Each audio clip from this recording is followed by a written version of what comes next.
Bonjour les dégolitos et dégolitas. Aujourd'hui, je vais vous montrer une recette qui permettra aux dégolitos d'avoir un pic du biceps tellement haut qu'il sera comparable à celui du mont Everest et aux dégolitas d'avoir le boule de Kim Kardashian, mais naturellement. C'est bien sûr une blague. Alors aujourd'hui je vais vous cuisiner des barres de protéines. Et bien sûr j'entends les fit girls déjà me parler de barres de protéines avec de l'avoine et de la banane seulement. Non, je vous arrête tout de suite. Nous voulons des barres de protéines. Et comme c'est indiqué dans le nom, avec des protéines. Alors bien sûr aujourd'hui je vais utiliser de la whey, mais je peux vous faire une recette sans. C'est parti. Alors nous allons avoir besoin de whey, de miel, de flocons d'avoine, de beurre d'arachide, enfin beurre de cacahuète ou beurre d'amande ou quoi que ce soit, et d'eau ou de lait. Pour les quantités précises, nous allons mesurer nos aliments.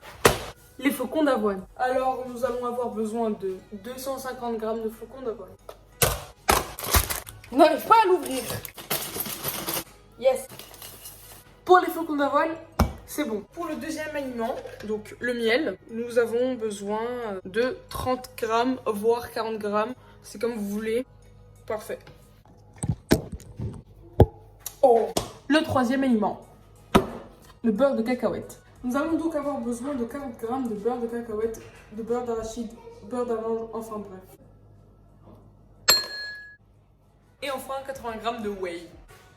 Alors perso, ma marque de whey c'est celle-ci. Elle est dégueulasse. Ne la prenez pas, vraiment. Je vous la conseille pas du tout. Elle a le goût de pisse.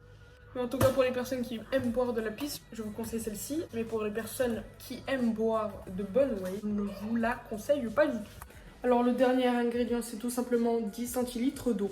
Ou de lait, comme vous voulez. Parfait. Mélangeons donc tout cela. Vous pouvez aussi rajouter du cacao si vous voulez. Vous allez pouvoir concocter 10 barres avec cette préparation, c'est-à-dire 10 portions. Alors tu peux déjà de base les séparer en 10 différents morceaux. Mais moi, comme j'ai la flemme, je vais le mettre sur une plaque. Je vais essayer de respecter les 1 cm d'épaisseur pour que ce soit à peine croustillant un peu. Et je couperai la préparation après cuisson. Il faut bien évidemment étaler sa pâte tranquillement et calmement.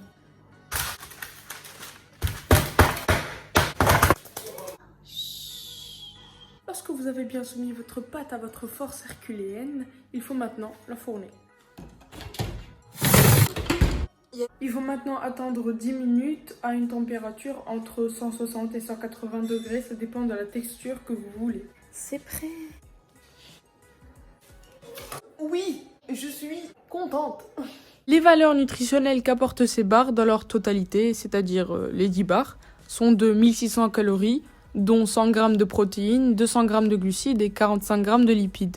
Soit pour une barre, 160 calories, 10 g de protéines, 20 g de glucides et 4,5 g de lipides. Je vous conseille d'en prendre 2, ça vous fera un apport en protéines assez élevé et équivalent aux barres qu'on peut trouver sur le marché. Après, les calories sont un peu plus denses, mais à vous de voir. Et puis de toute manière, ces barres c'est fait pour les muscler, c'est fait pour grossir. Ouais. Bon après, je vais pas vous cacher que c'est pas des barres de protéines qui vont vous assurer les muscles de Ronnie Coleman, parce que pour avoir les muscles de Ronnie, il faut prendre des piqûres, pas des barres. Enfin bref, c'était juste un petit snack qui fait plaisir, voilà.